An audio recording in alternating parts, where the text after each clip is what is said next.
Mina Kimes and Sarah Spain don't care about racial slurs. They're not social justice warriors. They're doing what serves them. They're using racial victimhood to advance their careers. As of this morning, Mina Kimes was still hanging from the cross her ESPN teammate Sarah Spain dragged to Twitter. A Boston radio host answered Mina Kimes during a segment when he and his colleagues were jokingly discussing top 5 nips, which is slang for the miniature liquor bottles found in hotels. Play the clip. It begs the question, top 5 nips. Oh, yes, that's a great one. Because Dr. McGillicuddy's, I think, is number 1 or 2. Screwball also up there. I'd probably go Mina Kimes. And Fireball. Fireball. Like, I'm not taking a tequila. You're right about the McGillicuddy, though, but do you like the purple or the root beer? That's the clip. Sarah Spain retweeted that clip and complained, writing, FYI, nip is an ethnic slur against people of Japanese descent. What are we doing here, WEEI? P.S. Mina isn't even Japanese, you jackass. And with that, Mina Kimes, an alleged football expert on ESPN, was nailed to another Twitter cross. She's been trending over the app for 24 hours. According to Boston Globe reporter Chad Finn, who spent the day tracking down this very, very important story, WEEI management says its radio host meant to reference actress Mila Kunis. Learning this, Kimes switched her Twitter avatar to Kunis. Kimes wants everyone to know she is a victim. That's her job. Her value to ESPN is directly tied to her willingness to play victim. Does anyone ever react to her opinions about sports? Does anyone care what she says about sports? Her relevancy and value stem from her ethnicity, her gender, and her good looks. When I first learned of Wednesday's controversy, I assumed the Boston radio host had made a lewd comment about Kimes' nipples. I was unaware that the word nip was considered a slur or had any relation to Asian ethnicity. Sarah Spain says the word is an ethnic slur. I'm unconvinced. It's shorthand for Nipponese, which is another way of saying Japanese. Nippon means the origin of the sun. Japan is known as the land of the rising sun. Kimes and Spain are acting like the Boston radio host called Kimes a wetback, or the N-word with a hard ER, or spick, or bitch. He didn't. He called her Japanese. What he did was the equivalent of calling a Texan Tex. At worst, it's the equivalent of George Jefferson tossing around the word honky on his TV show from the 70s and 80s. No one cared then, and no one cares now. How is Kimes harmed? Help me think this through. How is she harmed?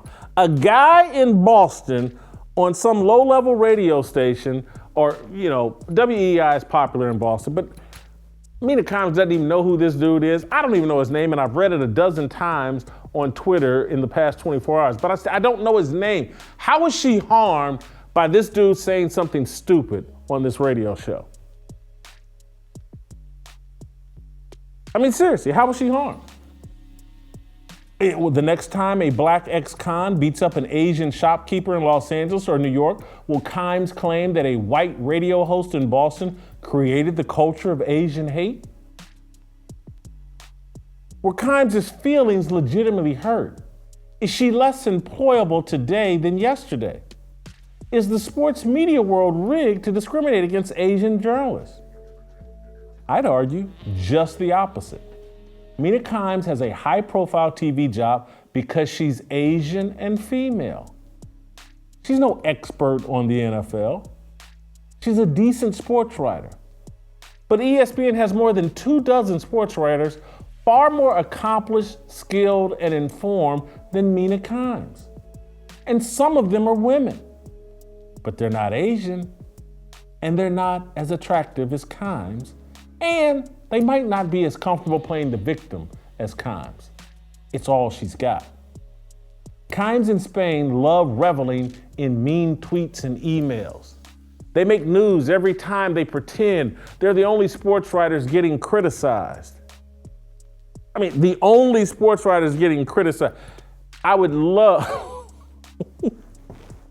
read my mentions and read them for decades. Read letters to the editor from back in the 90s and 2000s.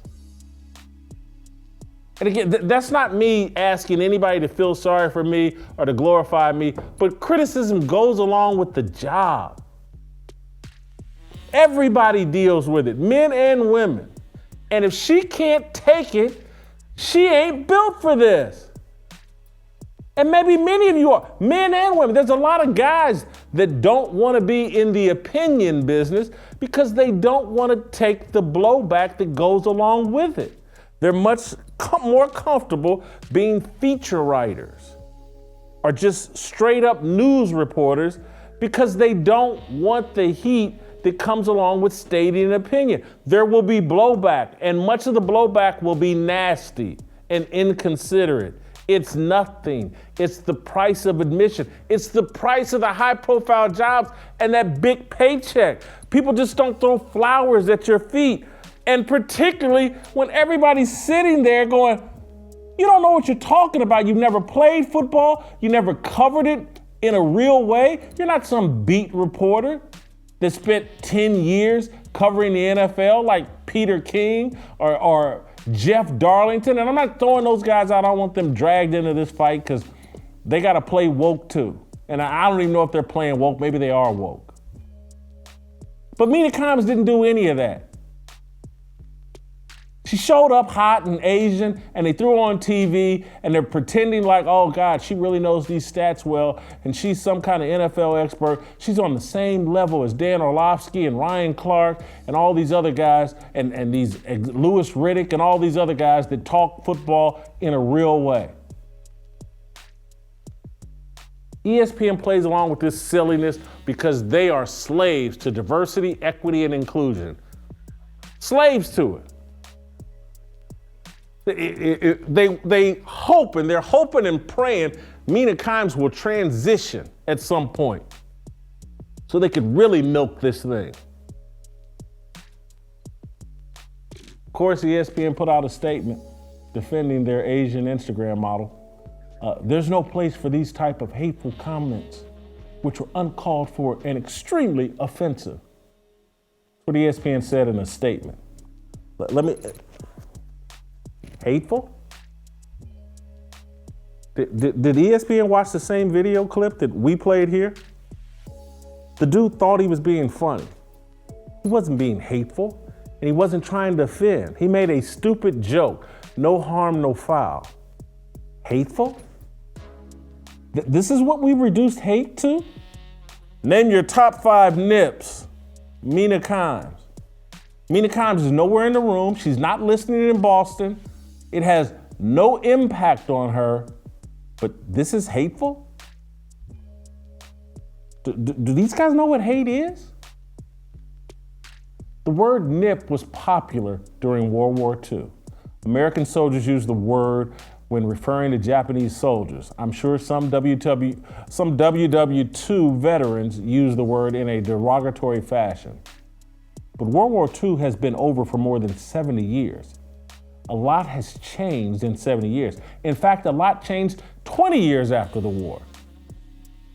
This morning, I watched a 1965 episode of the TV show McHale's Navy, a 30-minute comedy series about a group of bumbling American naval troops in the Pacific Islands. The title of the episode was A Nip in Time. I then watched old footage of Pat Morita's stand-up routine. Before he starred in the movie The Karate Kid, Morita was a comic. He called himself the Hip Nip. Again, nip is shorthand for Nipponese, which is another way of saying Japanese. If you cannot decipher my point, let me make it crystal clear. The N-word is not shorthand for African. Wetback isn't shorthand for Mexican. Neither is spick. Kraut isn't shorthand for German. It's short for sauerkraut, a food popular in Germany. What Kimes and Spain are doing is cosplay. They justify their employment by playing victim every 6 months or so. They're not against racial slurs. Let me repeat that. They're not against racial slurs. The N-word, beep this out, Justin, is the most common ethnic slur in America. It's used constantly in a hateful and offensive way in rap music. Go back. I would love to see Sarah Spain and Mina Kimes question ESPN for aligning itself and the sports world with every rap song and every rapper who uses the N-word in a hateful and offensive way.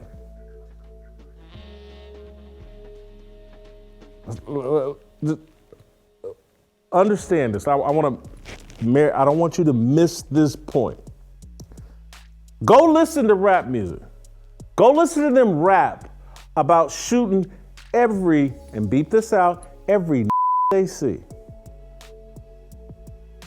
Go listen to it. They threaten every, beep this out, they see.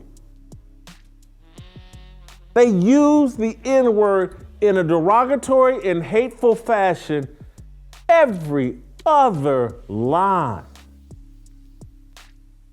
And they're all heroes and celebrated. And ESPN and the entire sports world revels in the derogatory and hateful lyrics popularized in rap music. They revel in it. They've normalized it.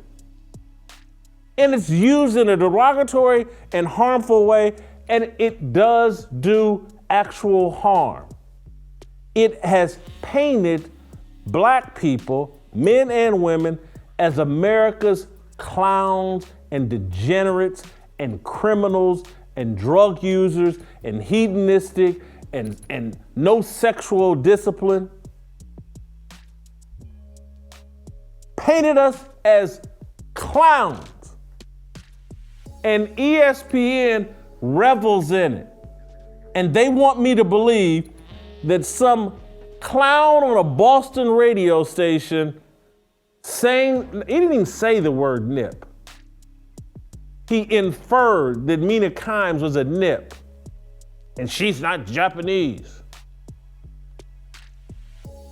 And somehow statements are being released. This dude, I think his name's Chris Curtis, he's been suspended from his job.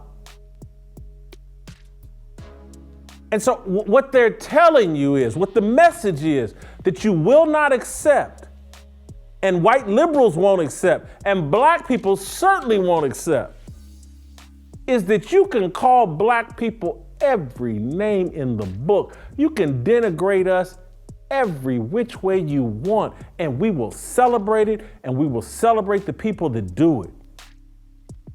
And we will dance to it. And we will we'll treat Snoop Dogg and Dr. Dre and everybody else that does it like they're gods. And we will bow to them.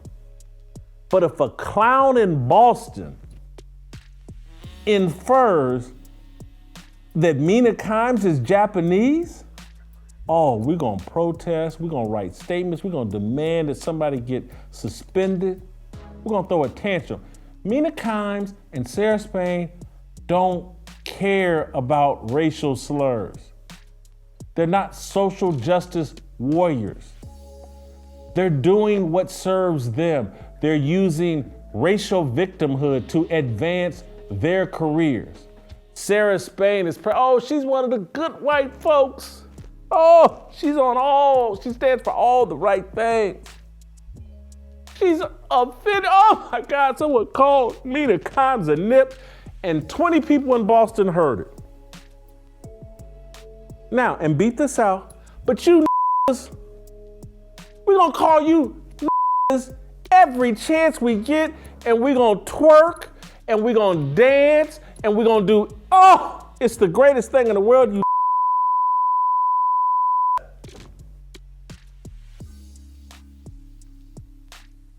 And everybody's gonna love it. Because that's what y'all deserve. That's who you are. That's what they're telling you. And you're all good with it. And you'll go along with this game and you'll all cape up for Mina Kimes. I'm looking at it over Twitter. Whitlock speaking for the white man again. I'm the bad guy. But these clowns that are using race to protect themselves and advance their careers and don't give a damn about you and love the fact that you love to denigrate yourself and that you love to celebrate people who denigrate us. They're the heroes. They're the good guys. Y'all caping up for Mina Kimes like she's y'all's big mama. While you set yourself on fire, she's gonna pour gasoline on it.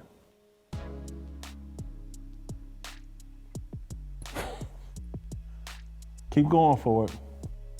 They won't nail themselves to that cross. No rewards for that.